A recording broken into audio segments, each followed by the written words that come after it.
The median house price in Sydney, Australia's most expensive capital city, is around $1 million.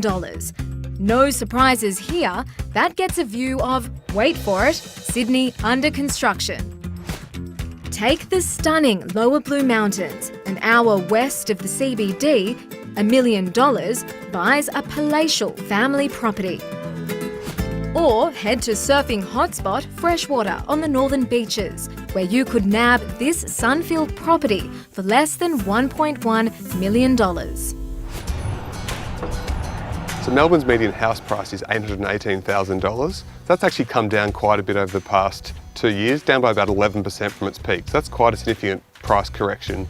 But it does look like things are turning around in Melbourne. And while that $818K might get you something like this two-bedroom rundown house in South Melbourne, just north of the city, you can end up with a more relaxed lifestyle. Locations like Woodend will take you bang on an hour to arrive home from work to this 4-bedroom, 2-bathroom cottage with plenty of high-tech extras. Or you might prefer this stunning 7-bedroom modern property on the foreshore in Safety Beach. South East Queensland is very popular among buyers from New South Wales and Victoria. A big part of that is just affordability.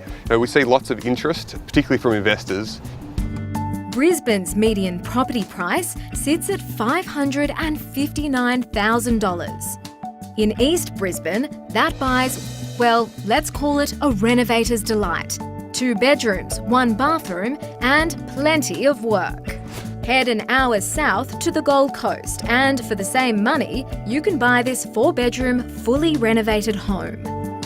35 minutes west of Brisbane, houses like this one are being built on a huge block with 4 bedrooms and a pool. What more could you want? So there you have it. If you're going to spend your hard-earned cash on property, the key is to look around before signing on the dotted line.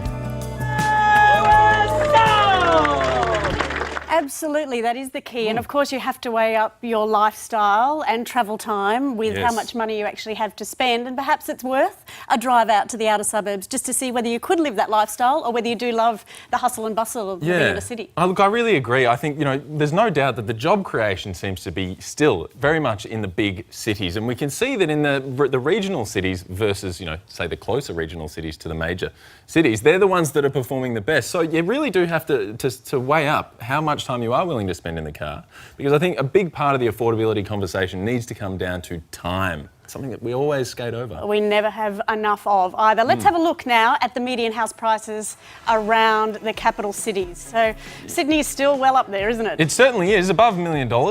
In Melbourne it's $818, Brisbane $559, Perth is $528,000, and in Adelaide $540,000. Now you can see that they are still very high in places like Sydney and Melbourne. They're down around 10% from the highs that we saw in September 2017, but still very lofty. So you can understand why people are wondering about whether or not they should stay in those cities or maybe look a little further afield. Or if you do love city living and you haven't yet settled down with a family, maybe a tree change or a sea change or maybe even a state change might be better for your budget.